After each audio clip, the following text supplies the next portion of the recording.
చిల్లర సాక్ష్యాల్లో యాదక్క డ్రామాస్ ఎలా ఉన్నాయి అనేది మనం చూద్దాం. ఓకే, నక్సలైట్ జీవితం, విగ్రహారాధన జీవితం, సేవలో బాహుబలంగా వాడబడుతున్న జీవితం, డబ్బులు తీసుకుని లేకపోతే మత మార్పిడి కోసం చేసే అబద్ధాల్ని బహిరంగంగా ఇలా వేదికల మీద కూర్చుంటారు. మీరు తిరిగి సనాతన ధర్మంలోకి వచ్చిన విషయం 10 మందికి చెప్తే మరో 10 మందికి ప్రేరణ అవుతుంది. లెక్క పెట్టుకోండి, దేవుడు నన్ను ఎన్నిసార్లు దర్శించిండో, ఈ దర్శనం అంతే. పోనీ అంతకు ముందు వచ్చిన 2 సర్పంచుల్లో కూడా మీ దేవుడు ఉన్నాడేమో ఎత్తుక్కోవాల్సింది. ఆయన దూషించుకుంటూ ఉంటే చివరికి ఆయన అత్తుకోవడం జరిగింది. ఆయన మరి గొర్రెలు అర్థమైందా? మాట్లాడితే లలిత్ కుమార్ యేసుని తిడుతున్నాడు అనుకోకండి. నేను యేసుని ఎన్ని బూతులు తిడితే యేసు నాకు అంత దగ్గరకు వస్తాడంటే యాదక్క చెప్తా ఉంది. ఎండిన పీనుగు మొక్క వద్దు, చెక్క మొక్కను కొలవద్దు అని చెప్పేసి మేము పడతాంరా. ఎప్పుడైతే ఆయన తల మీద వేటి ప్రార్థన చేసిండో ఆయన నోట్లోకి వచ్చే రక్తం ఆగిపోయింది, క్యాన్సర్ తగ్గిపోయిందంట. మరి బాప్తిజం తీసుకుని కుక్క సాగు చచ్చిపోతున్న వాళ్ళంతా ఎందుకు చచ్చారు? ఒకసారి చచ్చిపోయిన శవాన్ని తీసుకొని పోతున్నారు. ఇక్కడ అచ్చంపేట గ్రామంలో సువార్త ప్రకటించడానికి వెళ్ళినాం. అయితే ఎప్పుడైతే గట్టిగా అరిచినామో ఆమె కళ్ళు తెరవడం జరిగింది.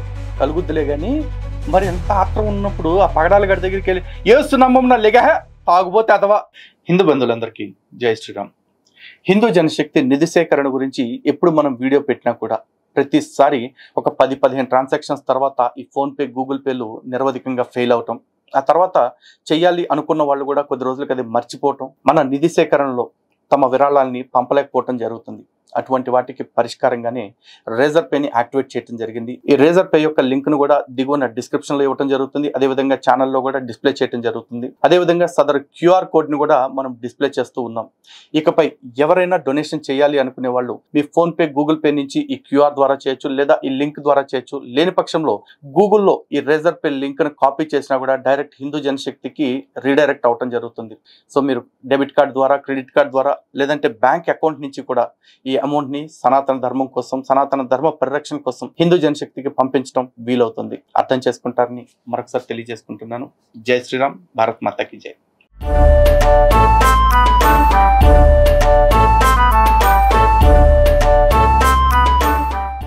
హిందూ బంధువులందరికీ జై శ్రీరామ్. ఈ క్రైస్తవ మత మార్పిడి బ్యాచ్ ఎవరైతే ఉంటారో వీళ్ళు చెప్పించే కొన్ని చిల్లర సాక్ష్యాలు ఉంటాయి. ఈ చిల్లర సాక్ష్యాలను చూస్తున్నప్పుడు కాసేపు నోటితో నవ్వాలనిపిస్తుంది, కాసేపు దేంతోనో నవ్వాలనిపిస్తుంది. కానీ ఎంత నవ్వులాటగా మనం తీసుకున్నా అట్టడుగు సమాజంలో దీని ఎఫెక్ట్ కూడా చాలా ఉంటుంది. ఎందుకంటే చాలా మంది చదువు లేక కావచ్చు, అవగాహన లేక కావచ్చు, లేకపోతే వాళ్ళ యొక్క అప్పటి పరిస్థితులు కావచ్చు, వాటన్నిటి బలహీనతల యొక్క కారణంగా ఇలాంటి వాళ్ళు చెప్తున్న అబద్ధాలు, తప్పుడు సాక్ష్యాలు, ఈ చిల్లర సాక్ష్యాలు ఏవైతే ఉన్నాయో ఇవే నిజము అని నమ్మి మతం మారిపోతున్న వాళ్ళు చాలా మంది ఉన్నారు. అలాంటి వాళ్ళందరికీ కూడా అవగాహన కల్పించాలన్న ఉద్దేశంతో ఈ చిల్లర సాక్ష్యాలు లేకపోతే ఈ టెస్టిమోనియల్ రోస్టింగ్ అనే కార్యక్రమం చేస్తూ ఉన్నాం. సో నేరుగా ఈ కార్యక్రమంలోకి వెళ్ళిపోదాం. కార్యక్రమంలోకి వెళ్లే ముందు ఈ రోజు మన టార్గెట్ ఎవరు అంటే మాజీ నక్సలైట్ గా చెప్పుకుంటున్నా, మాజీ కామ్రేడ్ గా చెప్పుకుంటున్నా యాదక్క. అది అంతే ఈవిడ పేరు. అయితే ఈవిడ సాక్ష్యాన్ని చూసేటప్పుడు మీకు ఒక విషయం చెప్పాలి. ఈవిడ ఒక 3 years బ్యాక్ ఒక సాక్ష్యం చెప్పారు, 2 years బ్యాక్ ఒక సాక్ష్యం చెప్పారు, 4 years బ్యాక్ ఒక సాక్ష్యం చెప్పారు. ఇందులో వింతే ఉందనుకుంటున్నారా? ఇక్కడే ఉంది. 4 years బ్యాక్ చెప్పిన సాక్ష్యం ఏదైతే ఉందో అది ఈ మధ్య బాగా ట్రోలింగ్కి గురవటంతో, ఈ మధ్య అంటే ఆవిడ చెప్పిన కాడి నుంచి కూడా ఆ తర్వాత ఆ వ్యాఖ్యలు మానేసి కొత్త ఉదాహరణలు చెప్పడం మొదలుపెట్టారు. సో ఇప్పుడు ఆ రెండింటిని బేరీజ్ వేసుకుంటూ యాదక్క డ్రామాస్ అంటే చిల్లర సాక్ష్యాల్లో యాదక్క డ్రామాస్ ఎలా ఉన్నాయి అనేది మనం చూద్దాం. ఓకే, కమాన్ యాదక్క. నా సాక్ష్యం 3 విధాలుగా ఉందని చెప్పినా కదండి. ఏంటిదేంటిది గుర్తుందా? గట్టిగా చెప్పండి, నాకు చెవుడు కొంచెం. నక్సలైట్ జీవితం, విగ్రహారాధన జీవితం, సేవలో బాహుబలంగా వాడబడుతున్న జీవితం. నక్సలైట్ జీవితం అనగానే అక్క ఏదో దళంలో పనిచేసింది, కమాండరు లేకపోతే ఇంకేదన్నా ఇన్ఛార్జో అనుకుంటారేమో. ఏమీ కాదు.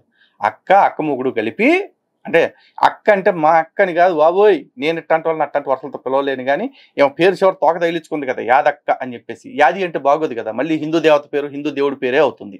అందుకని చివరి తోక మాత్రం ఉంచా. వీళ్ళిద్దరూ కలిసి నక్సలైట్ల దగ్గర కొరియర్గా పనిచేశారు అని చెప్పేసి చెప్పుకుంటున్నారు. సో దానికి కూడా గ్యారంటీ ఏం లేదు. ఎందుకంటే కొరియర్గా పనిచేయాలన్నా కూడా ఏ ప్రాంతము, ఏ దళము, ఇట్లాంటి ఏదో బేసిక్ ఇన్ఫర్మేషన్ కొంత ఇవ్వాలి. ఆ ఏమీ ఎవరు వీళ్ళు ఏం చెప్తారు అంటే జస్ట్ వేగ్గా అలా కొన్ని చెప్పేస్తారంట. అలా అంటే నేను కూడా చేశానని చెప్పుకోవచ్చు ఏదో ఒక దానిలో. మరి నా పేరు యాదమ్మ, మాది నల్గొండ డిస్టిక్, మేము కులానికి వడ్డేర వాళ్ళం. ఈ డైలాగు అస్సలు మర్చిపోవద్దు. ఏదో ఆషామాషిగా చెప్పింది మేము కులానికి వడ్డెర వాళ్ళం అని చెప్పి అనుకోవద్దు. ఎందుకంటే ఆ కులం మొత్తాన్ని కూడా మతం మార్చాలని కంకణం కట్టుకుంది. వాళ్ళని మతం మార్చటం కోసం అని చెప్పేసి ఆ కులం పేరుతో వెళ్ళించుకుంది. కాకపోతే కర్మ ఏంటంటే నిన్న మొన్న మతం మారిన ఇట్లాంటి చాలా మంది సైతాన్ బ్యాచ్లు, అదే సైకో బ్యాచ్లు మతం మారిన తర్వాత సాక్ష్యాల పేరుతో ఇలా వచ్చేసి చెప్పే అబద్ధాలని వీళ్ళు డబ్బులు తీసుకుని లేకపోతే మత మార్పిడి కోసం చేసే అబద్ధాలని బహిరంగంగా ఇలా వేదికల మీద కూర్చుంటారు. కానీ కొంతమంది మనకు కాల్ చేస్తూ ఉంటారు. కాల్ చేసి అన్న మీ వీడియోస్ చూసి మేము ఈ మధ్య హిందుత్వంలోకి తిరిగి వచ్చామన్నా అంటారు. చాలా సంతోషం అమ్మా, ఒక్కసారి మీరు మన స్టూడియోకి వస్తారంటే లేదన్నా మా ఇంట్లో ఊరుకోరన్నా. మరి ఏం చేస్తారన్నా, మీరు తప్పు చేసినప్పుడు ఆ తప్పుని 10 మందికి చెప్పుకోవటానికి, ఆ తప్పుకి తప్పుడు మాటలు కలిపి చెప్పుకోవటానికి సాక్ష్యాల పేరుతో ఇలా మైకులు పెట్టుకుని ఎక్కడ పడితే అక్కడ మాట్లాడతారు. కానీ తిరిగి హిందుత్వంలోకి వచ్చిన తర్వాత మా గురించి వద్దన్నా, మా పేర్లు బయట చెప్పొద్దన్నా, జస్ట్ మీకు థ్యాంక్స్ చెప్పుకుందామని చేసాం. నాకు థ్యాంక్స్ చెప్పడం వల్ల నాకేమన్నా నయా పైసా లాభమా? కాదుగా. మీరు తిరిగి సనాతన ధర్మంలోకి వచ్చిన విషయం 10 మందికి చెప్తే మరో 10 మందికి ప్రేరణ అవుతుంది. ఎందుకంటే వీళ్ళు చెప్పే అబద్ధ సాక్ష్యాలు నిజం అనుకుని మతం మారిపోయిన వాళ్ళు అక్కడికి వెళ్ళిన తర్వాత ఆ అబద్ధాన్ని తెలుసుకుని ఆ మోసాన్ని తలుచుకుని తిరిగి ఆ ధర్మాన్ని, ఆ మతాన్ని చీగొట్టి మన ధర్మంలోకి తిరిగి వస్తా ఉన్నారు కదా. మరి దాన్ని ఎంత గొప్పగా, ఎంత ఘనంగా, ఎంత గర్వంగా చెప్పుకోవాలి. కనీసం ఇప్పటికైనా కళ్ళు తెరుచుకోండి. నాకు ఫోన్ చేసి మాట్లాడి నా పేరు పెట్టొద్దు, నా కాల్ రికార్డ్ బయట పెట్టొద్దు అని బతిమాలుకుంటూ నా టైం వేస్ట్ చేసే పనులు చేయకండి. ఓకే, సో వినండి. ఇప్పుడు రేపు మాపు చెప్తాను, మొత్తం చెప్తే ఇప్పుడు నువ్వు మొత్తం చెప్తావమ్మా. నువ్వు చెప్పే సొల్లంతా వినటానికి వినిపించడానికి మేము తేరగలేం కదా. కాబట్టి ఇంపార్టెంట్ విషయాలు మాత్రం తీసుకుని ముందుకెళ్దాం. ఓకే. చిన్న వయసులో, నాకు 12 సంవత్సరాల వయసులో మా నాయన 2 కళ్ళు పోవడం జరిగింది. మా తాత తట్టుకోలేక ఎట్లనైనా వీని కొట్టాలి, ఎవరికి కనబడకుండా అయ్యో మా మామ మంచోడు అనిపించుకోవాలి, కానీ యువతలోడు నాశనం అయిపోవాలి. అదేంటిదంటే చేతబడి వాళ్ళ దగ్గరికి వెళ్ళి మంత్రకట్లకు సంబంధించిన పదార్థం తీసుకొచ్చి ఆయన పనిచేసే దాంట్లో వేసిపోవడం జరిగింది. వచ్చింది ఆ దినం పోదామని వీళ్ళు రెడీ అవుతున్న పరిస్థితిలో ఆయనకు మధ్యరాత్రి ఒక కళ వచ్చిందంట. ఏమని, రేపు పొద్దున నువ్వు పనికి వెళ్ళొద్దు అని ఒక వ్యక్తి ఆయనకు చెప్పడం జరిగింది. ఆ వ్యక్తి ఎవరంటే 30 సంవత్సరాల వయసు, ఇక్కడ వరకు జుట్టు, మొలిసి మొలవని గడ్డం ఉన్న వ్యక్తి మన ఆయన కళలో కనిపించింది. సరే పొద్దున లేచి పాపం ఈ సాక్ష్యంలో ఈయన ఎవరు అని చెప్పడం మర్చిపోయింది. ఇంకో సాక్ష్యం 4 ఏళ్ల క్రితం చెప్పిన దానిలో చెప్పింది, కావాలంటే అక్కడ చూడండి. మన ఆయన కళలో వచ్చిన వ్యక్తి ఎవరంటే యేసుప్రభు దేవుడు. చూశారుగా, స్వయాన యేసుక్రీస్తే వచ్చి వాళ్ళ నాన్నకు చెప్పాడు, నువ్వు రేపు పనికి పోమాకరా అని చెప్పేసి. ఈ యేసు ఎప్పుడు చెప్పినా అది చెప్తాడు, నువ్వు పనికి వచ్చే పనులు నేను చేయమాకరా అని చెప్తాడు. కానీ ఇక్కడ ఏం చెప్పాడు, నీ కళ్ళు పోతాయి. ఎందుకంటే ఒకసారి శాండ్ బ్లాస్ట్ ఇది అయిందంట, చెప్పుద్ది చూడండి. అది సండే రోజు సెలవు దినం కాబట్టి ఎవరు పనికోలే, ఇద్దరే ఉన్నారు భార్య భర్తలు. మా అమ్మ బత్తి పట్టుకుందంట, మా నాయన దాన్ని లోడ్ చేస్తా ఉన్నాడు. టక్కు నేను చేతులు తెలియకుండా వెళ్ళిపోయింది. అది ఆ లోడ్ చేసిన మట్టి 2 కళ్ళ కొట్టుకొని 2 కన్నుగుడ్లు అక్కడికక్కడ కారిపోవడం జరిగింది. ఇక్కడ మీ అందరికి డౌట్ రావచ్చు, యేసు కళ్ళలోకి వచ్చి పనికి పోవద్దురా అని చెప్పాడు కానీ పేలిపోతుంటే ఎందుకు కాపాడలేదు అని. కానీ ఆ డౌట్కి సమాధానం మీరు కానీ నేను కానీ ఏ క్రైస్తవుడు కానీ సమాధానం చెప్పలేడు. ఎందుకు అలా చెప్పేదే అయితే, ఒరే బకాడి దాగి రోడ్డు మీదకి పోతే కుక్క సాగు వస్తావురా అని పగడాల గడికే చెప్పుండేవాడు. అన్ని రోజుల నుంచి ప్రార్థన చేస్తున్నా ఆడికే చెప్పనోడు అసలు మతమే మారనోడి దగ్గరికి వచ్చేసి అయ్యన్ని ఎందుకు చెప్తాడు? కేవలం ఏంటంటే ఈ సాక్ష్యంలో వీళ్ళ అమ్మా బాబుల్ని ఎదవలుగా చూపించడం. ఎందుకంటే డైరెక్ట్గా ఏమో చెప్తుంది, మా బాబు ఒక పెద్ద అనుమాన పిశాచి, ఎవడన్నా అందరూ పనికి వెళ్తా ఉంటే ఇంట్లోనే కూర్చునేవాడంట. ఎందుకంటే అందరూ పనికి వెళ్ళారు, ఏమైనా పనికి పంపిస్తే ఎక్కడ వాళ్ళతో బంచిక్ అయిపోద్దాం అని చెప్పేసి. కాబట్టి అందరూ ఇళ్ళకాడు ఉండే రోజుల్లో పెళ్ళాన్ని తీసుకుని వీళ్ళిద్దరే పనికి వెళ్ళేవాళ్ళు అంట. నిజానికి ఇదంతా జరిగిందా లేదా అని నాకు తెలియదు. కానీ తను మతం మారిన తర్వాత 10 మందిని మతం మార్చడం కోసం సాక్ష్యం పేరుతోటి సొంత తల్లిదండ్రుల్ని కూడా, సొంత తాతని మేనమామల్ని కూడా ఎన్ని అవమానాలకి గురి చేస్తుందో ఈ యాదక్క మీరే చూడండి. సరే ఇంటికి వచ్చినాక మా నాయన అంటాడు, చూడు నిన్న మన దాకా నిన్ను కాపాడుకున్నా కళ్ళున్నాయి కాబట్టి, ఇప్పుడు ఎదురింటోడు వస్తున్నాడా వెనకింటోడు వస్తున్నా మన ఇంటికి, నిన్ను ఎటువంటి మొగాయన నిన్ను చూస్తున్నాడు అనే మాట ఈమెను వేధించటం మొదలుపెట్టిండు. సరే అట్లా నేను ఎవరిని చూస్తలేను, నన్ను ఎవరు చూస్తలేరన్నా కూడా ఆయన వినే రకం కాదు. అదేంది మర్రి చెట్టు ఊడలు పెరిగి పెద్దగయి తల్లి చెట్టు ఏదో ఊడ ఆ పిల్ల చెట్టు ఏదో అర్థం కాని స్థితిలో ఎట్లా ఉంటుందో అంత భయంకరంగా ఆ అనుమానం అనేది ఊడల్లాగా మర్రి చెట్టు ఊడల్లాగా పెరిగిపోయినాయి ఆయన లోపల. కాదు, ఎంత అనుమానంతో ఏడుస్తా ఉన్నాడు కదా, మరి ఆడి కల్లోకి యేసు వచ్చి నువ్వు రేపు పనికి పోమాకరా బాంబేలు నీ కళ్ళు పోతాయి అని చెప్పాడే. అట్టాగే చెప్పొచ్చుగా, ఒరి మీ ఆవిడ మంచిదేరా బాబు, మీ ఆవిడ గాలిది కాదు, ఎవరితో తిరగట్లేదు అని చెప్పొచ్చుగా. అది ఎందుకు చెప్పలా? ఓహో, ఒక ఇద్దరు కొట్టుకుంటుంటే మీ దేవుడికి సరదా కదా, ఇద్దరు కొట్టుకోవటమే మీ దేవుడు చూడాలనుకుంటాడు కదా, అందుకే అనుకుంటే కొంపలన్నీ ఇట్లా నాశనం అయిపోతాయి. మా నాయన వాళ్ళ ఫ్రెండ్ మా నాయన దగ్గరకు వచ్చి, మల్లయ్య రోజు కూర్చొని తింటే గుట్టకు రాళ్ళు, రోజు ఒక రాయి తీస్తే గుట్టనే కథమైపోతుంది, నువ్వు ప్రతిరోజు ఇంటికాడ కూర్చొని తింటే కుదరదని చెప్పి నేను ఒక వృత్తి నేర్పిస్తాను కానీ మా నాయనకు అడుక్కునేది నేర్పించాను, భిక్షం అడుక్కునేది.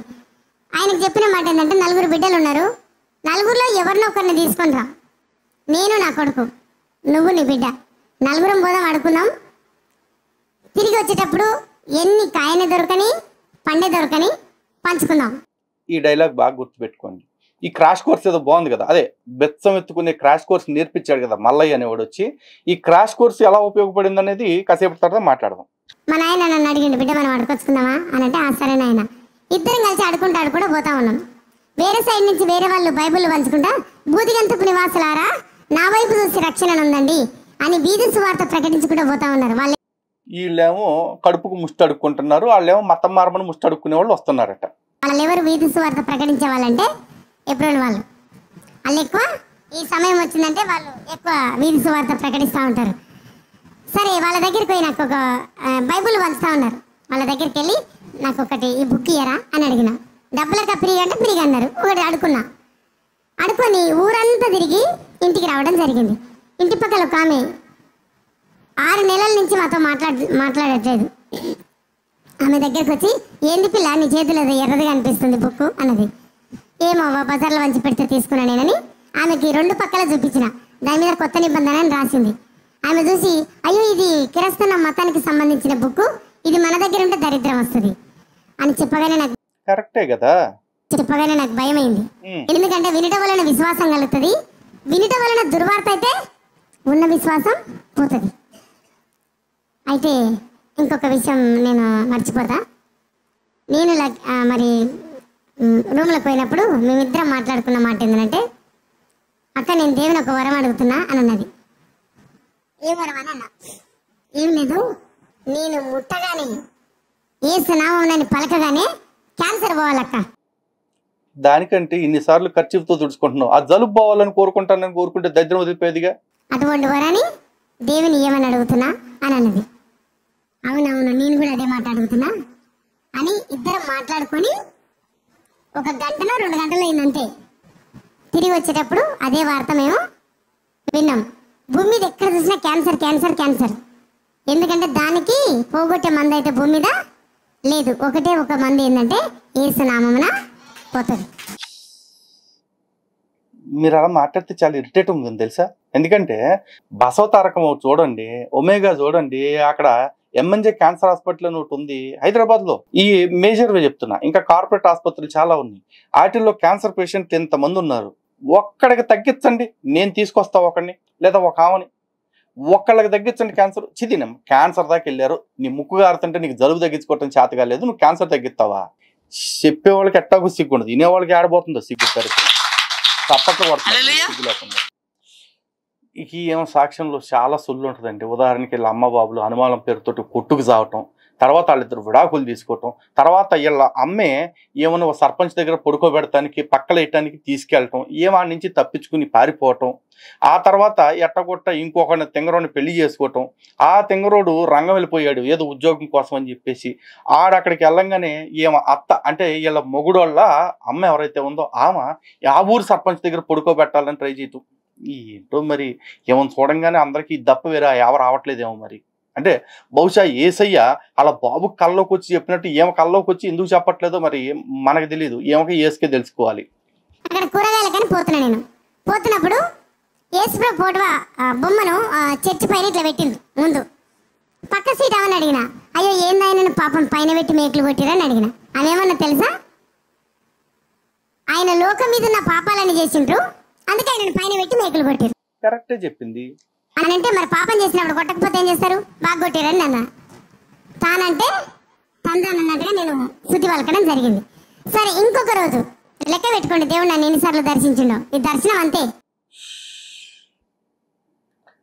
దేవుడికి నిన్ను దర్శించే కర్మ ఏంటమ్మా, మనం దైవ దర్శనానికి వెళ్ళాలి కదా. ఓకే, పోనీ అంతకుముందు వచ్చిన ఆ ఇద్దరు సర్పంచుల్లో కూడా మీ దేవుడు ఉన్నాడేమో, ఎత్తుక్కోవాల్సింది ఏమో, అది కూడా దేవుడి యొక్క ప్రణాళిక ఏమో కదా.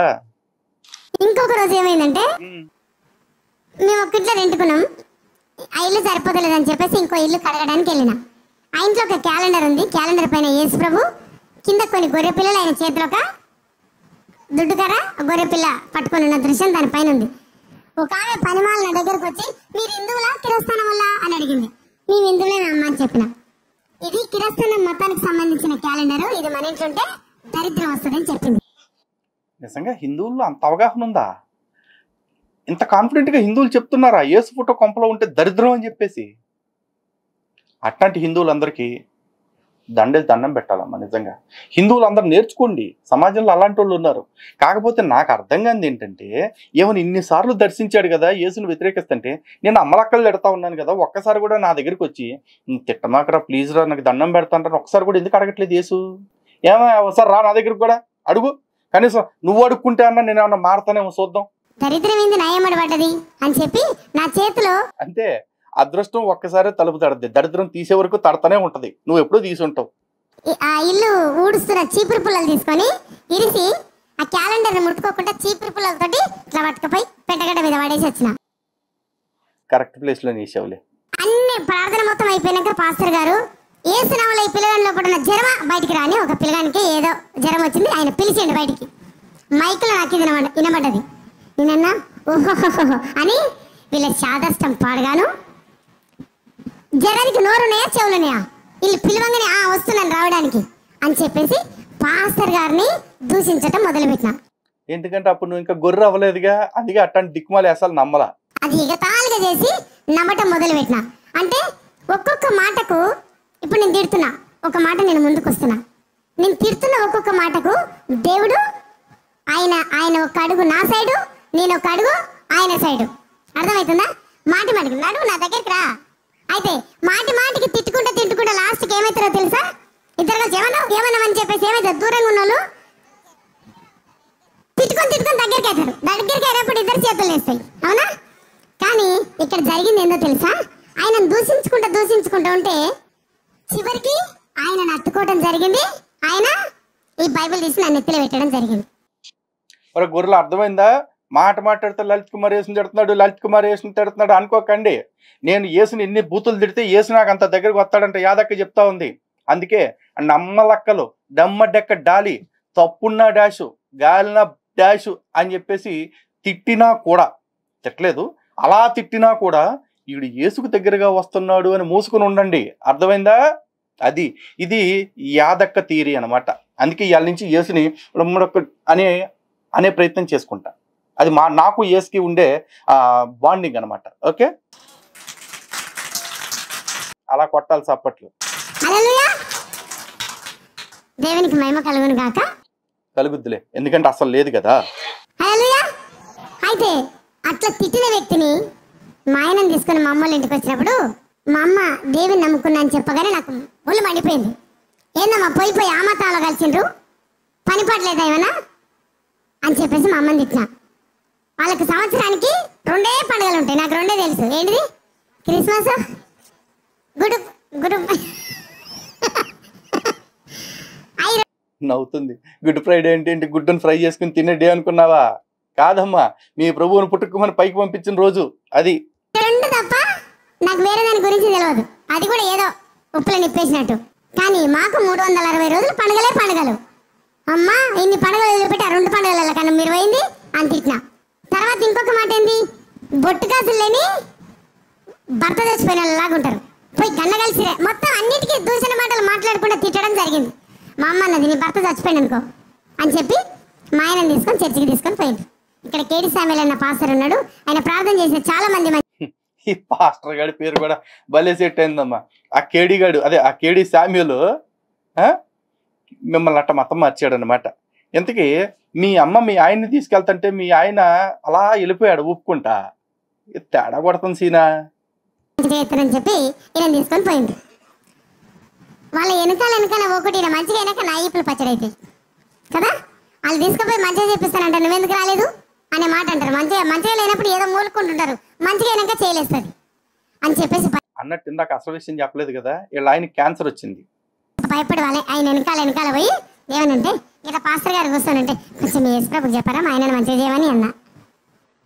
ఏమని యేసు ప్రభుకు చెప్పండి నా భర్తను బాగు చేయమని.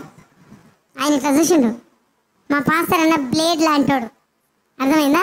ఇద్దరు కలిసి బ్లేడ్ని పట్టుకొని నాకు కావాలని గుంజుకున్నారు అనుకో ఏమవుతుంది? ఇద్దరు వెళ్ళి దిగి ఆడ పడతాయి.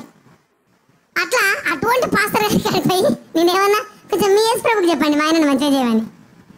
ఆయన అన్నాడు అదకి ఈ వయసులోనే ఉందంటే ఆ వయసులో పాస్టర్ని గట్టిగానే అడుగుంటదిలే.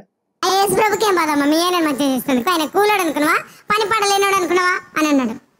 నోరు మూసుకొనుకున్నా. ఈ కంత్రి పాస్టర్ ఎవరు పెట్టిరో ఇంటాను.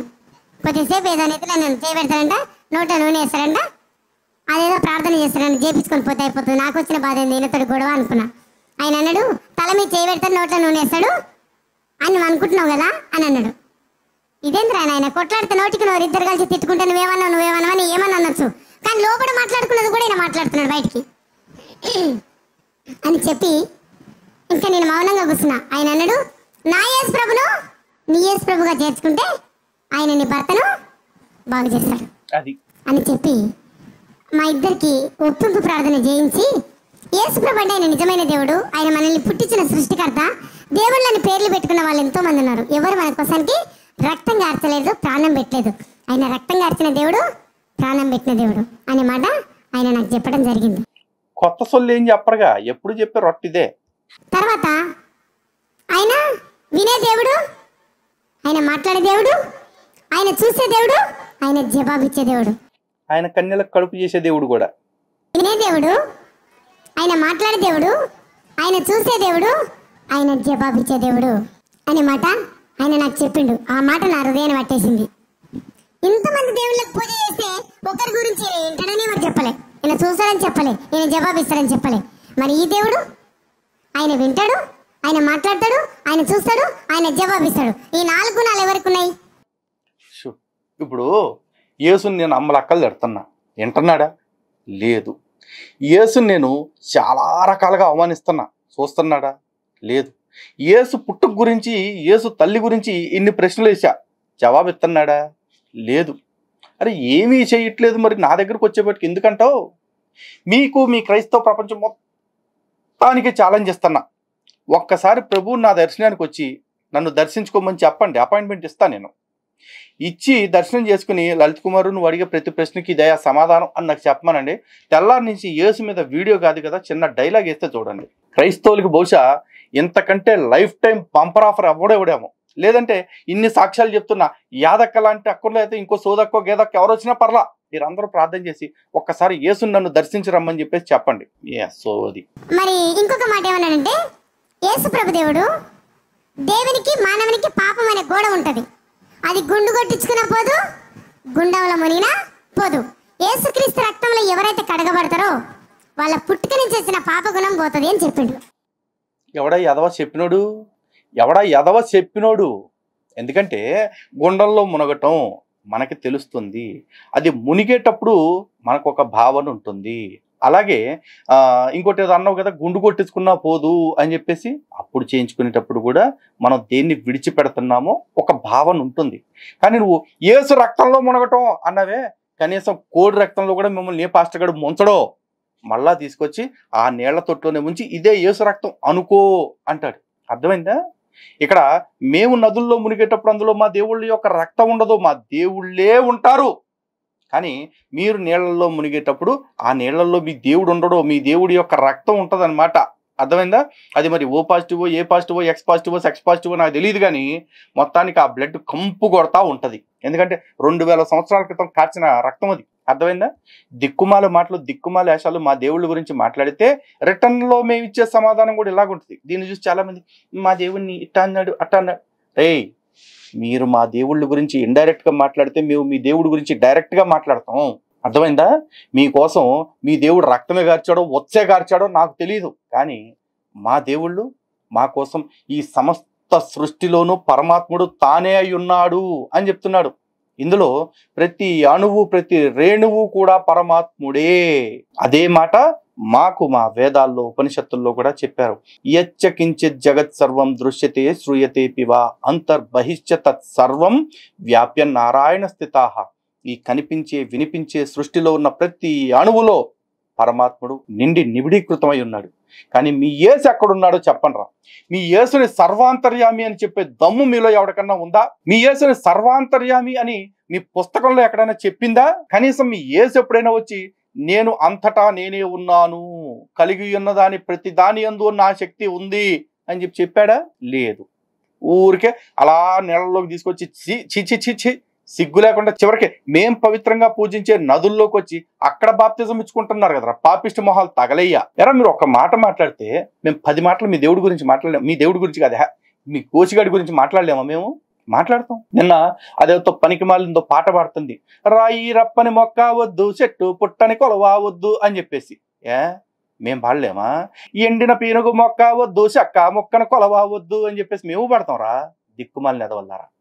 కాకపోతే మా పని మేము చేసుకుంటాం, మీరు మీ పని మానేసి ఊళ్ళో వాళ్ళ పని మాత్రమే చేసుకుంటూ బతుకుతారు. సిగ్గు లేని బతుకులు తగలయ్యా, గొర్రె బతుకులు. ఆ మాట నా హృదయాన్ని పట్టేసింది. ఏమని? పుట్టుక నేను చూసిన పాపగుణం. ఏందమ్మా నువ్వు చేసిన పాపం అని అడగండి. ఏంటంటే మా అత్తగారి ఇంటికి వచ్చినాక బాగా తాడి చెట్లు, నాకు నలుగురు తోటి కోడళ్ళు, ఒక ఆడబిడ్డ. అవి వచ్చిన కళ్ళంతా మేమే తాగాలి, ఆడోళ్ళు మొగోళ్ళంతా. మేము తాగిన తర్వాత ఏమన్నా మిగిలితే బర్రె కుర్తిలో పోస్తాం. తెల్లారి వరకు ఎంత గట్టి తాడు పెట్టి కట్టేసినా అది తెంపుకొని పారిపోతుంది. ఎందుకో తెలుసా? 10 మంది కళ్ళు మిగిలిన కళ్ళల్లో పోసే మనకే నిజం వస్తుంది, దానికి రాదా? ఎందుకు తెంపుతుందో అర్థం కాలే. దేవి నమ్మినాక నాకు అర్థమైంది దాని పరిస్థితి. ఎవరన్నా ఒక్కళ్ళన్నా కొత్తగా చెప్తారేమో అనుకున్నా. ఈ మధ్య ఆడవాళ్ళు కూడా ఇట్టగా తగలడ్డారనమాట. మేము గతంలో తాగుబోతులము, జోదరులము, వ్యభిచారులము అంటే వీళ్ళు చేసినా కూడా చివరిది ఒకసారి అందరూ చెప్పుకోరలే. కొంతమంది చెప్పుకుంటారు, లేకపోతే ఇంకొంతమంది పక్కన వాళ్ళ పేరు మీద చెప్పేస్తూ ఉంటారు. కానీ అవలక్షణాలతో బతికామని మాత్రం కామన్గా చెప్తారు. ఎరా మరి ఇన్ని అవలక్షణాలు మతం మారంగానే పోయేదైతే మరి ఆడు బకాడిదా కుక్క సౌజ్ వస్తే ఏం చేశారా?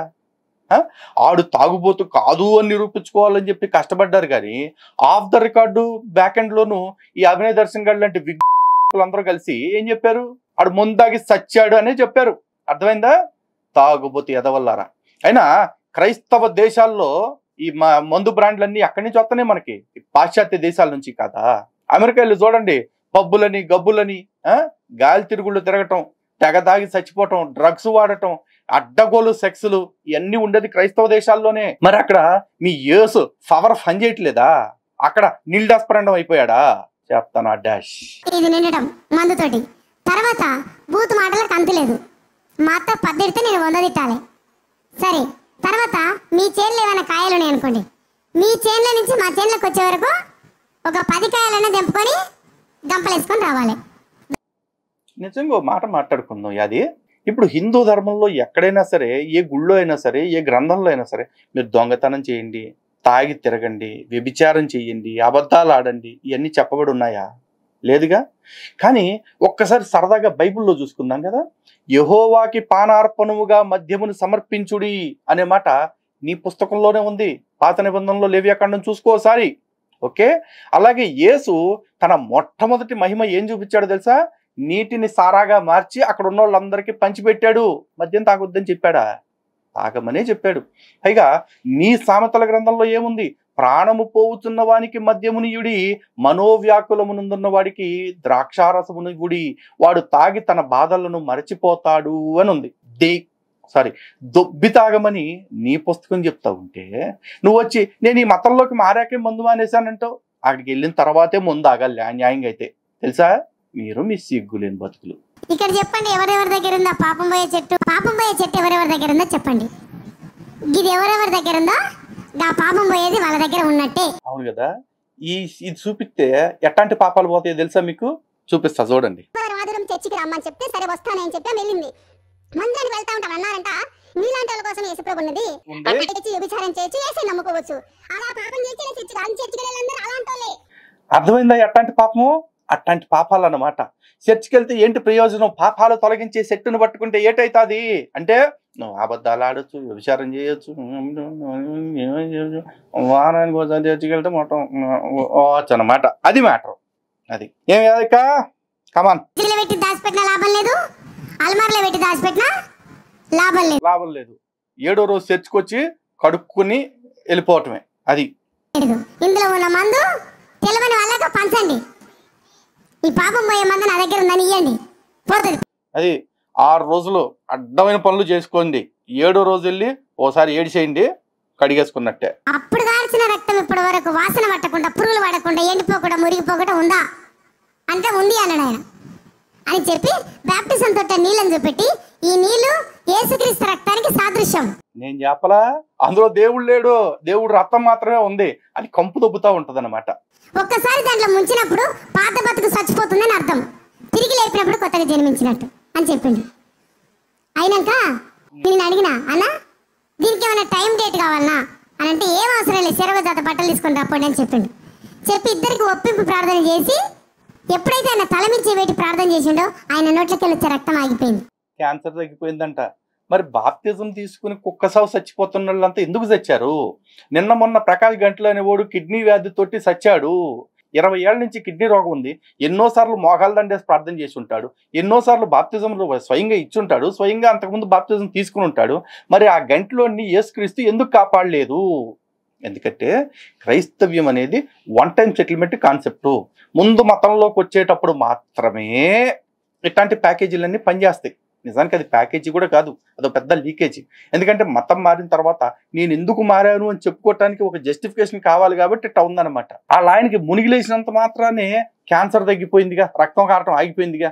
మరి ఏమో మునిగిలేసిందిగా, ఏమో ముక్కు కారటం ఎందుకు ఆగలా, ఇందాక నుంచి తుడుచుకుంటూనే ఉంది.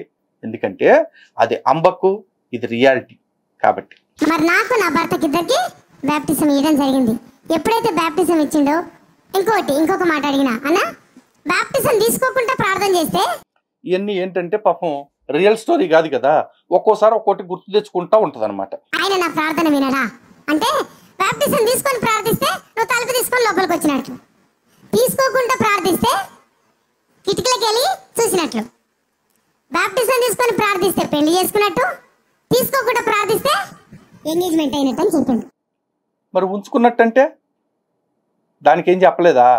తర్వాత సరే బాప్టిజం తీసుకున్నాక అసలు మతం మార్పిడి అంటేనే వ్యభిచారం. మీరు తెల్లారు లెగితే చేసేదే అది. మళ్ళీ శుద్ధపూస కబుర్లు, పెళ్లి అని, ఎంగేజ్మెంట్ అని. ఇప్పుడు బైబుల్లో ఈ రెండు చూపించండి. ఎంగేజ్మెంట్, పెళ్లి అని రెండు ఉంటాయా ఎక్కడైనా? ఓన్లీ ప్రధానమే ఉంటుంది. ఆ ప్రధానాన్ని పెళ్లి అనుకోవాలి. మరి దానికి ముందు ఎంగేజ్మెంట్లు, తొక్కల తోళ్ళు యాడ్ నుంచి వచ్చినాయి? కొత్త పెచ్చ కదా, తెలియదు. ఒకవేళ తప్పిదా నేను ఏమైనా తప్పు చేసిన అనుకో, ఎన్నిసార్లు అవకాశం ఉంటుందా బాప్టిజం తీసుకోవడానికి అని అడిగిన. ఎందుకంటే మనం టీసీ పోగొట్టుకుంటే నకిలీ టీసీ ఇస్తారు కదా, అవునా? అట్లనే ఒక ఒరిజినల్ బాప్టిజం తీసుకున్నాక మళ్ళీ ఏమైనా తప్పు చేస్తే నకిలీ బాప్టిజం ఏమైనా ఉంటుందా అని అంటే ఆయన అన్నాడు, నువ్వు నువ్వు పుట్టినాక మీ అమ్మ కడుపులకు మళ్ళీ ఎన్నిసార్లు పోయి బయటకు వచ్చినావమ్మా అని అడిగాడు. అన్న కడుపులకి ఎట్లా పోతారన్నా అని అడిగిన. ఆయన ఒకటే మాట, ఎట్లయితే మనం పుట్టి మళ్ళీ కడుపులకు పోము, అట్లనే నీళ్ళలో మనల్ని ముంచినప్పుడు నీళ్ళు మన మీద కప్పేస్తాయి, అప్పుడు మనం కడుపులో ఉన్నట్టు. దాంట్లో నుంచి మనల్ని నీళ్ళ నుంచి లేపుతారు, అప్పుడు మనం పుట్టినట్టు. కాబట్టి కారు తీసుకున్నాక దానికి ఏం కావాలి అంటే డ్రైవర్ కావాలి.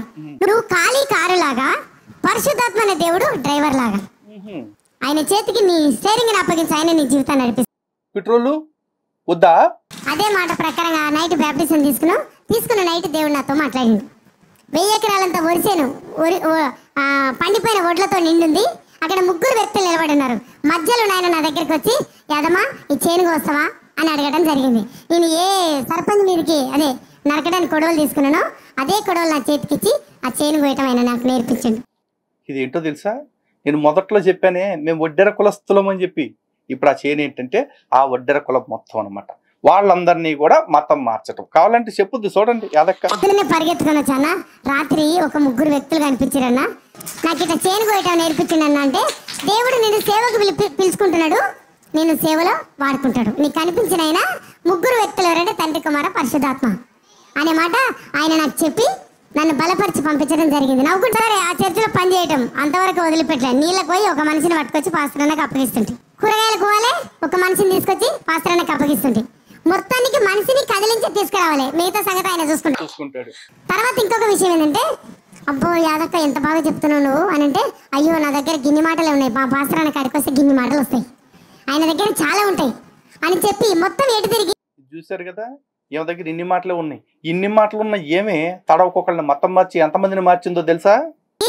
ఆ మనిషిని ఈ మనిషిని కదిలించి మొత్తానికి కొన్ని రోజులలో 680 మందికి బ్యాప్టిజాలు ఇప్పించడం జరిగింది. 15 మంది ఉన్న చర్చి దగ్గర 1500 కంటే ఎక్కువ కావడం జరిగింది. ఒడ్డర బస్తీలే మారిపోవడం తెలియకుండానే నేను కొత్త అది మొత్తం ఒడ్డర బస్తీలనే మార్చేసిందేమో. 15 మంది ఉన్న చర్చి నుంచి 1500 మందికి మార్చింది. అంటే వీళ్ళు మత మార్పిడి అనేది ఒక నెట్వర్క్ మార్కెటింగ్ అలా ఎలా చేస్తారు అని మేము ఎందుకు చెప్తున్నామో మీకు ఇప్పటికైనా అర్థమైందా? మన కులంలో కావచ్చు, మన కొంపలో కావచ్చు, ఒకళ్ళు మతం మారారంటే వాళ్ళని గజ్జి కుక్కతో సమానంగా దూరం జరిపేయండి. అసలు చచ్చిపోయిన వాళ్ళతో లెక్కేసుకోండి. కొంపలో ఫంక్షన్లకి మొహమాటానికి పిలిచినా సరే వాళ్ళు వచ్చి చేసేది మత మార్పిడే. ఈ ప్రపంచంలో ఎయిడ్స్ పేషెంట్ని, యాంథ్రాక్స్ రోగిని, లేకపోతే కరోనా పేషెంట్ అన్న దగ్గరికి తీసుకొచ్చాము కానీ క్రైస్తవుడిని మాత్రం దగ్గరికి తీసుకోకూడదు అంటానికి ఇదొక సాదృశ్యం. అర్థమైంది కదా? అది నేను కొంతమందికి స్వార్థ చెప్తే నేను స్వార్థ చెప్పిన వాళ్ళు ఇంకా వాళ్ళు వేరే వాళ్ళకి చెప్పడం. స్టాలిన్ సినిమాలో చూపిస్తారు కదా, ఆ ముగ్గురిని ఈ ఇంకో ముగ్గురిని అలా ఈ టైప్ అయిపోతుంది. మన కోసం బోడి కిరీటాలు తయారు చేసి పెడతారంట దేవుని కాడ. నీ బోడి కిరీటంలో, బంగారు కిరీటంలో రాళ్ళు పొదగాలంటే నువ్వు ఒక మనిషిని పట్టుకరా. అది ఏసిచ్చేది బొంగులో ఏది ఆ బోడి కిరీటం అంట. నాకు ఆ బొక్కలో బోడి కిరీటం పెట్టుకుని కూర్చోవాలి. ఆ బోడి కిరీటంలోకి మళ్ళీ మనకి రాళ్ళు కావాలంటే ఒక్కొక్కరిని మతం మార్చుకుంటూ తేవాలంట. ఇలా ఎంతమందిని మతం మారిస్తే అన్ని రాళ్ళు వస్తాయి. ఇప్పుడు అన్ని రాళ్ళు ఎట్టుకుని ఆ బరువైన కిరీటాన్ని మోసుకుంటూ పరలోకంలో జావాలంటే బతుకంతా మనం ప్రార్థనలు మానేసి, మన ఆధ్యాత్మిక ఉన్నతి గురించి మానేసి తక్కువని మతం మార్చి ఎలా లాక్కు రావాలి అనే దాని మీద దృష్టి పెట్టాలి. ఇప్పుడు అర్థమైంది వీళ్ళు మత మార్పిడి కోసం ఎందుకు అంత సైకోల్లా తయారవుతారు, జాంబిల్లాగా చేస్తారని. ఎందుకు గొర్రెలు పిల్లల కంటే గొల్లడు పిల్లల కంటే కాదు, గొర్రెల కంటే మంద పెరుగుతుంది అనే మాట వాళ్ళకి చెప్పుతూ అట్లా నడిపించడం గ్రామాలలోకి వెళ్ళి ప్రకటించాలి. అక్కడ సంఘాలు దేవుడు స్థాపించుకోవడం జరిగింది. ఎంత ఒక 35 సంఘాల వరకు దేవుడు నాకు ఇవ్వడం జరిగింది. గ్రామాలకు వెళ్ళి సువార్త ఎందుకు చేస్తున్నారు ఇప్పుడు అర్థమైందా? అలా వెళ్ళి మందనే మతం మార్చేసి మందను పెంచుకుని 35 సంఘాలు చేసుకుందేమో. 35 సంఘాల్లోంచి ఒక్కొక్క సంఘం నుంచి ఎంతమంది ఉంటారు, ఎంతమంది దశంభాగాలు ఇస్తారు, ఆ దశంభాగాలతో వీళ్ళు ఊరపందుల్లాగా దున్నపోతుల్లాగా ఎలా బలుస్తున్నారు మీరు అర్థం చేసుకోండి. అంతేకాదు ఊరికే మతం మారుస్తారా అంటే అలా కాదు. దానికోసం వీళ్ళు చెప్పే మాయతత్తు కబుర్లు ఎట్లా ఉంటాయో ఒకసారి చూడండి. బైబిల్ ఎత్తి మీద పెట్టుకొని ఏసిన వల్ల నాకు చదవచ్చును కాక అంత దూరం పెన్ను కనిపించి అది నడుస్తూ నా దగ్గరికి వచ్చి రాస్తున్న రీపిల్ దీపంలాగా మండుతూ నా నోట్లో కోవడం జరిగింది.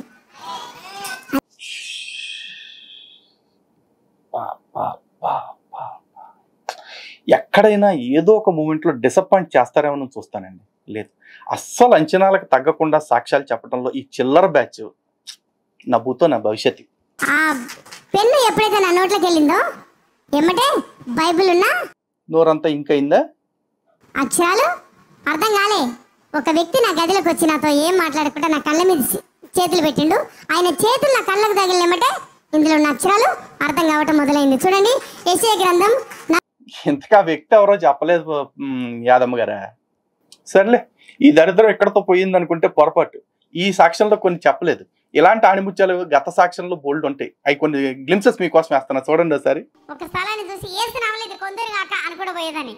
కొత్తిమీర కట్ట కొనడానికి డబ్బు లేదు, అయినా దాని గురించి అట్లా ఆజ్ఞాపించుకుంటూ వెళ్ళిపోయేదాన్ని. అట్లా ప్రార్థన చేసి అడిగినప్పుడు ఏ స్థలాన్ని చూపించి ప్రార్థించినో అదే స్థలం దేవుడు నాకు 6 ఎకరాలు ఇచ్చిండు. ఎంత అన్యాయం అమ్మా. 35 సంఘాలు చేసుకుని కొన్ని 100 మందిని మతం మార్చి వాళ్ళు ఇచ్చిన దశంభాగాలు దొబ్బి తిని ఏసయ్య ఇచ్చాడు అంటావా? నువ్వు ఏసయ్య పేరుతో మతం మార్చిన వాళ్ళు దశంభాగాలు నీకు ఆ స్థలాన్ని సమకూరేలా చేశాయి. చూశారు కదా క్రైస్తవులందరూ, తెలుసుకోండి. మీరు ఇలా దశంభాగాలు పేరుతో ఇస్తే ఉంటే ఏమేమో ఏసునామం నాకు 6 ఎకరాలు కావాలి, ఏసునామం నాకు విల్లా కావాలి, ఏసునామం నాకు బిజినెస్ పెద్ద ఫ్యాక్టరీ కావాలి అని కోరుకుంటా ఉంటది అనమాట. ఏసిచ్చేస్తా ఉంటాడు. అదే మీ పేరు మీద ఏసిచ్చేస్తా ఉంటాడు అనమాట. దేవునికి మహిమ కలుగును గాక. దాంట్లో ఒక పెద్ద గుడిసె వేసినాం, కళ్ళుకోట లాంటి గుడిసె పెద్దది. ఒక 24 గుంజల గుడిస వేయటం జరిగింది. ఆ గుడిసెను పట్టుకొని యేసునామమున ఈ గుంజలు పిల్లలు అవును గాక అంటే నా పక్కకున్న పిల్లలు ఆమేన్ అంటారు. అట్లా అట్లా పలకడం దేవుని మహాకృపను బట్టి 54 పిల్లర్ల బిల్డింగ్ దేవుడు ఇయ్యటం జరిగింది. దీన్ని గనక ఏఐలో ఒక విజువల్ చేసి ఉంటేనా, టెక్నాలజీ లేక వదిలేసాను కానీ యాదమ్మా అదిరిపోయేది చూసుకో. నేను ఎక్కడ ₹1 అప్పు చేయలేదు. ఎవరికడ ఏమన్నా ఇస్తారా మీరు, ఏమన్నా ఇవ్వండి కొంచెం అని అడగలేదు. ఎందుకంటే నా దేవుడు రారాజు. అంతే మరి. వాళ్ళని నువ్వు అడిగేది ఏందో, అప్పుతో పని ఉంది. 1500 మందిని మతం మార్చి కూర్చుంటే వాళ్ళే ఇస్తారు. చెయ్యగలడు నా ప్రియుడు, ఎంతకైనా రాగలడు. ఏంటి నువ్వు కూడా ప్రసన్న బోల్ట్ స్కూలా? అరే రే రే రే రే రే రే రే ఇది ఎప్పుడు వచ్చింది? 19/11/2021 నాటి సాక్ష్యం. ప్రసన్న బోల్ట్ నిన్న మొన్న లైమ్ లైట్ లోకి వచ్చింది. అయితే ప్రసన్న బోల్ట్ కో టీచర్ ఉంది, అది యాదమ్మా. అది మీరు యేసుప్రభు నమ్ముకున్నందుకే నీ బిడ్డకి 27 ఏళ్ల వయసు వచ్చింది, నీ బిడ్డకు భర్త దొరకట్లేదు అని తిట్టకుండా తిట్టడం జరిగింది. మా బంధువులు ఒకటడి నా కులాన్ని మతాన్ని చూడలే, యేసు నామమున మంచి అల్లుడు నా ఇంటికి తేబడిన గాక అని ప్రార్థన చేసుకోవడం జరిగింది.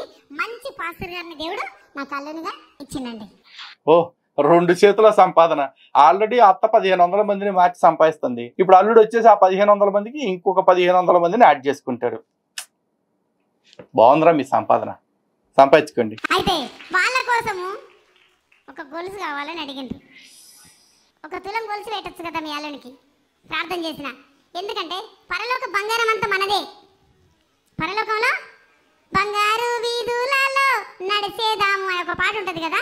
అయితే బైబిల్ చదువుతున్నప్పుడు నాకు ప్రకటన గ్రంథంలో కనిపించింది, యేసునామంలో పరలోక బంగారంలో నుంచి 1 తులం గొలుసు రోడ్డు మీద పడును గాక అని ప్రార్థన చేసుకున్నా. 4 గంటలకు అడిగిన 7 గంటలకు ఉప్పల రింగ్ రోడ్ కాడ దొరికిందండి. హైదరాబాద్లో ఉప్పల్ అనే ఏరియా ఒకటి ఉంటుంది. తులం అంటే తులమే. యేసు నామానికి మహిమ కలుగును గాక. నాకేం అర్థం కావట్లేదమ్మా. 6 ఎకరాలు అడిగావు, 54 పిల్లర్ల బిల్డింగ్ అడిగావు, అన్నీ ఇచ్చాడుగా. వాటి మీద వచ్చే ఆదాయంతో గొలుసు కొనుక్కోలేకపోయావా? ఎవడో అమాయకుడు గొలుసు పాదొబ్బుకుంటే పోలీస్ స్టేషన్కి తీసుకెళ్ళి ఏమంటే నాకు దొరికిందని ఇవ్వాలి. అది కదా నీతి, అది కదా విశ్వాసం, అది కదా పాపం లేని జీవితం. నీ పాపిష్టి బతుక్కి దొరికిందే నాదనుకుని, పరలోక బంగారం అనుకుని, పరలోకం నుంచి పడ బొచ్చి అనుకుని కొంప కట్టుకెళ్ళిపోయి అల్లుడికి కట్నం చదివించావా? ఆడు పాస్టే సిగ్గు లేకుండా తీసుకుని ఈ పరలోక సంచా. Control control control. నీతి తక్కువ జాతి, నీతి తక్కువ ముఠా ఎక్కడుంటారంటే ఈ మత మార్పిడి మాఫియాలోనే ఉంటారు. ఇగో ఒక 5 ఏళ్ల క్రితం ఎవరిదన్నా ఉప్పల్ చౌరస్తా దగ్గర గొలుసు పోదొప్పుకున్నోడు ఉంటే గనక యాదికి తెచ్చుకోండి, యాదమ్మ పేరు మీద అక్కడ పోలీస్ స్టేషన్కి వెళ్ళి మీ గొలుసు తెచ్చుకోండి. అది మ్యాటర్. అదే కాకుండా ఈ అనాథ పిల్లలు నా దగ్గర ఉన్నారు. మోడీ డబ్బులు ఆపేసినప్పుడు వాళ్ళకి పెట్టడానికి నా దగ్గర లేకుండే ఏటీఎం. అమ్మా, మోడీ గారు చేసిన పనులు ఎక్కడ ఫలితాలు ఉన్నాయా అనుకుంటున్నా, ఇక్కడ ఉన్నాయా? అమ్మా అమ్మ అమ్మ అమ్మ అమ్మ, మోడీ గారు ఆపకపోతే నీకు కూడా విదేశీ డబ్బులు వస్తున్నాయి. మరి విదేశీ డబ్బులు వస్తున్నప్పుడు గొలుసు కోసం ఆడిని అడుక్కోవటం ఎందుకు? కొనుక్కోవచ్చుకోటే. దగ్గర పోయి ప్రార్థన చేసిన, యేసునామమున ఏటీఎం లో నా అకౌంట్ లో ₹270 ఉండే, యేసునామమున ఈ ఏటీఎం లో డబ్బులు వచ్చును గాక అని పలకడం జరిగింది. ఎందుకంటే దేవుని మీద పరిపూర్ణమైన విశ్వాసం నాకు ఎట్లుంటుందని దేవుడి ఇక్కడ ఉంటే ఇట్లా పట్టుకున్నట్టు అనిపిస్తుంది నాకు. సరే, దేవుడిని పట్టుకోవటం గురించి, అదే దేవుడిని పట్టుకోవటం గురించి తర్వాత చూడొచ్చు. కానీ ఇంతకీ వెనకాల ఏంటి? అరటిగెలలో ఆ పూలుగా పెట్టి ఆడేమన్నా చెప్పాడు కదా, పూలు పెట్టుకుంటే బజార్ వాళ్ళు, నువ్వు బజార్ బ్యాచేనా? ఆ తర్వాత అక్కడ ఏదో దీపారాధన కుందు ఒకటి పెట్టారు. ఈ వ్యవహారం అంతా ఏంటి నాకు అర్థం కావట్లా. అరటి చెట్టు పవిత్రత లేకపోతే పచ్చదనానికి గుర్తని, దీపం అంటే అజ్ఞానాన్ని తరిమేయటానికి గుర్తని, పువ్వులు అనేది శుభానికి మంగళకర తత్వానికి గుర్తని మీ బైబుల్ మొత్తం మీద యాడుంది అదే. పైగా నువ్వే కదా గతంలో మా అమ్మళ్ళు చర్చికి వెళ్తే మొగుడు పోయిందనిలాగా పువ్వులు తీసేస్తారు, బొట్టు తీసేస్తారు, ఈ ఆచారాలు ఏంటి అని కంపరం ఎత్తేది నాకు అని చెప్పేసి అన్నావు. మరి నువ్వు మతం మారిన తర్వాత మళ్ళీ ఇవన్నీ ఎందుకు తెచ్చిపెట్టుకున్నావు వెనకాల? ఛీ, మీ బతుకులు తగలయ్యా. ఏటీఎం దగ్గర పోయి ప్రార్థన చేసిన, యేసునామములో దీంట్లో డబ్బులు వచ్చును గాక. ₹270 ఉన్న నా అకౌంట్లో 1,64,000 ట్రాన్స్ఫర్ కావడం జరిగింది. అటు ఇటు కాకుండా 1,64,000 ఏంటి? ఓ 1,00,000, 2 లక్షలు, 3 లక్షలు, లేకపోతే 1,50,000, 2.5 లక్షలు, 3.5 లక్షలు రౌండ్ ఫిగర్లు చెప్పవచ్చుగా. మీ దేవుడికి ఏమన్నా 164 మీద ఏమన్నా ఫ్యాంటసీ ఉందా? ఒక విచిత్రమైన సంఘటన. ఒకసారి చచ్చిపోయిన శవాన్ని తీసుకొని పోతున్నారు. ఇక్కడ అచ్చంపేట గ్రామంలో సువార్త ప్రకటించడానికి వెళ్ళినాం. ఆ శవాన్ని తీసుకొని పోతుంటే చాలా బాధ అయింది. ఎందుకంటే చిన్నపిల్ల తల్లి ఆమె. నేను ఒకసారి నాకు కల వచ్చింది శవానికి ప్రార్థన చేస్తే లేచినట్టు. నేను వాళ్ళ అత్తకు చెప్పిన, అమ్మ ఈ శవానికి ప్రార్థన చేస్తాం దింపుతారా యేసుప్రభు నామం అంటే, అయ్యో మంచి పని చేస్తానంటే ఎవరో దండ్రాన్ని పడబెట్టిరాడ రోడ్డు మీద. నా ఏమంటే 2 అక్కలు ఉన్నారు. ప్రార్థన చేద్దాం అక్క అంటే, ఎక్కడో లేనిపోని తంటాలు తీసుకొచ్చి పెడతావు, నోరు మూసుకొని ఉండలేవా నువ్వు అని అంటే, మరి నాకు కళ వచ్చింది కదా అప్పుడు దేవుడు చేస్తాడు అని చెప్పేసి ముగ్గురం కలిసి కూర్చొని ఆ శవం దగ్గర ప్రార్థన చేసినాం. ఆమె లేవలే. కళ్ళు తెరిస్తే మొత్తం జనాలకు పోగైంది, ఎందుకంటే చివరస్త దగ్గర. తర్వాత మా పాస్టర్ గారు ఎవరికైనా ప్రార్థన చేస్తే వాళ్ళ చెవులు ఇట్లా నోరు పెట్టి యేసు నామంలో లే అంటాడు, ఇట్లా గట్టిగా అరుస్తాడు. అట్లా నీ పాస్టర్ అన్నలాగా అరుస్తామా అంటే, లేనిపోని తలగా నొప్పి తెచ్చిపెట్టా మళ్ళీ పాస్టర్ అన్నలాగా అరుస్తామా అని మాట్లాడుతున్నాం అని చెప్పేసి వీళ్ళు గులిగిండ్రు. అయినా సరే నేను చెప్పింది చేసిండ్రు. అయితే ఎప్పుడైతే గట్టిగా అరిచినామో ఆమె కళ్ళు తెరవడం జరిగింది. దేవునికి మహిమ కలుగును గాక. కలుగుద్దులే కానీ మరి ఎంత ఆత్రం ఉన్నప్పుడు ఆ పగడాల గడి దగ్గరికి వెళ్ళి యేసు నామమున లెగ తాగుపోతే అదవా అని చెప్పుంటే లేచేవాడేమో, ట్రై చేయాల్సింది. లేకపోతే నిన్న గంటలోడు ఆవిడ ఉన్నాడు కదా, ఆడి దగ్గరికి వెళ్ళిపోయి యేసు నామమున నీ గంట లెగును కాక, అదే ఈ గంటలోడు లెగును కాక అని ఉంటే లేచేవాడేమో. నీకు గోల్డెన్ ఆఫర్ ఇస్తున్నా, ఇప్పుడైనా సరే ఒక్కసారి ఆడు సుందరరావు గడుకు హాస్పిటల్లో పడి ఉన్నాడు మంచం మీద ముసలాడు. ఆడి దగ్గరికి వెళ్ళి యేసు నామము నీళ్ళు లేచి పరిగెత్తును కాక అంటే లేచి పరిగెడతాడే, ఒకసారి ట్రై చేయాల్సింది. అనవసరంగా హాస్పిటల్ బిల్లు బొక్క అయిపోతాయి అక్కడ. సిగ్గులేని బ్యాచ్, సిగ్గులేని మాటలు. ఫ్లైట్ ఎక్కుతును గాక, ఈ ఫ్లైట్ ఏదైనా కానీ అది సౌండ్ వస్తే చాలు ఎక్కుతును కాక నేను పలికేదాన్ని. అట్లా ప్రార్థన చేసుకొని అడిగిన ఒక్క ఫ్లైట్ గురించి ప్రార్థన చేస్తే దేవుడు 4 ఫ్లైట్లు ఎక్కించాడు. యేసునామమున అదే ఫోన్ ఇదే ఫోన్ కాక అని మాయమి చేసేసి ఒక 2000 మందిని మీరు కూడా మతం మార్చుకోండి. యేసునామమున మీకు ఏ సుఖం కావాలంటే ఆ సుఖం, ఏ లగ్జరీ కావాలంటే ఆ లగ్జరీ అనుభవించవచ్చు అన్నమాట. అది ఎందుకంటే ఏమో ఫ్లైటే ఎక్కింది, ఆడు కేఎఫ్ఆల్ అయితే ఏకంగా ఫ్లైటే కొనిపించుకున్నాడు. ఫ్లైట్ కాదు ఫ్లైట్లే కొనిపించుకున్నాడట. మరి అట్టు ఉంటుంది క్రైస్తవ్యంతో మాటల. ఒక చీర కట్టుకొని ఒక కొంగు కట్టుకొని ఒక కొంగు ఉతుకొని అది ఎండిన తర్వాత మళ్ళీ ఇటు భాగం ఉతికి ఆరేసుకునే పరిస్థితిలో ఉన్న రోజులు కొన్ని సంవత్సరాల కింద ఉంది. కానీ ఇప్పుడు దేవుడు ప్రతిరోజు కొత్తదే కట్టుకోవడానికి దేవుడు కృపనిచ్చిండు. అది ఒకే కోక 2 రోజులు కట్టుకునే కాడి నుంచి కట్టిన కోక కట్టకుండా కట్టుకునే స్థితికి దేవుడు నిన్ను తీసుకొచ్చాడు అని చెప్పి అంటున్నావు. తీసుకొచ్చిన దేవుడు కాదమ్మా, మీరు దేవుడి పేరుతో మాయ చేసేవాడైతే మతం మార్చారో ఆ విశ్వాసుల కష్టం మీకు ఈ లగ్జరీ ఇచ్చింది. అర్థమైందా? ఇప్పుడు తెలుసుకోండిరా ఎర్రినా గొర్రెల్లారా, కట్టిన కోక కట్టకుండా కడుతుంది, కట్టిన సూట్ వేయకుండా సూట్లు వేస్తా ఉంటాడు కలవరి సత్తిగాడు. ఇట్లాంటి వాళ్ళందరూ ఇంత బలిసిపోవటానికి ఇంత మెరిసిపోవటానికి కారణం మీ శ్రమ, మీ కష్టం, మీరు దోచిపెడుతున్న దశంభాగాలు. ఈ దోపిడీల నుంచి ఈ దశంభాగాల నుంచి కాపాడుకునేలాగా చేయటానికే మా వంతు ఈ ప్రయత్నము. ఇలాంటి దానికోసం వీళ్ళు ఇంకా ఎన్నో దిగజారుడుతనంతో కూడిన అబద్ధాలు చెప్తారు. ఇంకో 2 చూడండి, ఓరు కొట్టినా పర్వాలేదు. భూమి మీద మీరు దేన్ని విప్పుదురో అది పరలోకమందున విప్పబడిందని. అది పరలోకమందున ఏంటిదంటే యేసు నామమున నేను ఇల్లు కొందును గాక. అర్థమవుతుందా? యేసు నామమున నేను నా బిడ్డ పెళ్లి చేదును గాక. యేసు నామమున ఒరే ఒరే ఒరే ఒరే ఆ కర్చీఫ్ అన్నిసార్లు ఎసరటం, నువ్వు పట్టుకోవటం, దాంతో ఎన్నిసార్లు ముక్కు తుడుచుకుందో, ఎన్నిసార్లు ఎక్కడెక్కడ తుడుచుకుందో నీకు తెలిసారా?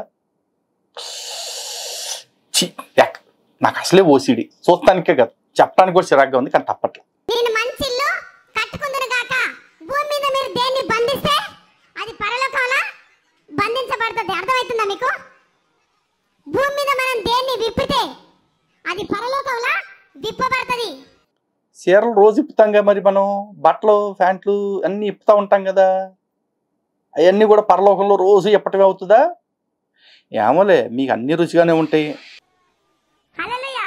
యేసు నామమున ఈ మందిరం పెద్ద స్లాప్ మందిరం అవును గాక. ఆమేన్. యేసు నామమున ఈ గ్రౌండ్ అంతా పుణ్యక్షేత్రం అవును గాక. ఆమేన్. మనం చేసే ప్రార్థన ఏది గుట్టిగా పోదు. భూమి మీద మీరు దేన్ని బంధిస్తారో అది పరలోకంలో బంధించబడుతుంది. భూమి మీద మనం దేన్ని విప్పుతామో అది పరలోకంలో విప్పబడుతుంది. వారానికి ఒకసారి ఇక్కడ జరిగే వాక్యం, పాస్టర్ గారు చెప్పే వాక్యం మనం బిర్యానీ తిన్నట్టుంటది. ప్రతిరోజు అయితే తెల్లన వండుకోవాలి కదా మనం. నాకేం మాట్లాడాలో అర్థం కావట్లేదురా. ఇప్పుడు మతం మారినోడు అంటే ఒరే నాకు మాటలు స్తంభించిపోతున్నారా ఈ దరిద్రాలన్నీ చూస్తుంటే. ఒరే ఎదవలను చేసి మతం మారుతారని తెలుసు, కానీ మతం మారిపోయిన తర్వాత ఈ కాలని ఎదవల కంటే హీనంగా ఇంత దారుణంగా వాడుకుంటారా? మొత్తం దోసుకునేది మీ దగ్గర. ఏసై ఇచ్చాడని మళ్ళీ బిల్డప్ యాడ్ నుంచి తెచ్చిస్తాడరా, మేకులు బిక్కోలేకపోయాడు. సరే, ఈ దరిద్రాల గురించి ఇంక అయిపోయిందిలే, కానీ ఇంకొక దరిద్రం ఆఖరితో చూపించేస్తున్నా. ఏంటి ఎంత లాగెత్తన్నాడు అనుకోమాకండి. అవసరం ఇవన్నీ, మరి ఏం చేస్తాం? ఇంకొకటి పాస్టర్ అని ఒక మాట అన్నాడు. అమ్మా గిన్నెలు తవ్వుతున్నావు కదా, ఒక ఆమెకు బాగా ఒళ్ళంతా అంతా ఏదో పొడిచినట్లు అవుతుందంట, ఆ నూనె తీసుకొచ్చి ఆమెకు వృద్ధి ప్రార్థన చేయమని అన్నాడు. ఏది అంట్లు తోముకునే? అవునా? అయ్యో అన్న, వరం నీ దగ్గర ఉంది, దయ్యం ఆమె దగ్గర ఉంది. నేను ఆమెకు నూనె పట్టించిన అనుకో, మళ్ళీ దయ్యం నా మీదకి వస్తే ఎట్లా అని అంటే, నువ్వు ఇక్కడ నీదేం పాత్ర ఇక్కడ అని అడిగాడు పని మనిషిని. పని మనిషి నూనె రుద్దామంటే నూనె రుద్దాలే, బూడిద రుద్దామంటే బూడిద రుద్దాలే అని చెప్పిండు. సరే మరి పని మనిషి ఏ పని చెప్తే ఆ పని చేయాలి కదా. ఆ నూనె ఒక గిన్నెలో పోసుకొని ఆమె లోపలికి తీసుకుపోయి ఆమె ఒంటికి అంతా పట్టించేసి, నా భయం ఏంటంటే దయ్యం నా మీదకి రాకుండా ఉండటానికి ఒక ప్రొటెక్షన్ ఏందో తెలుసా?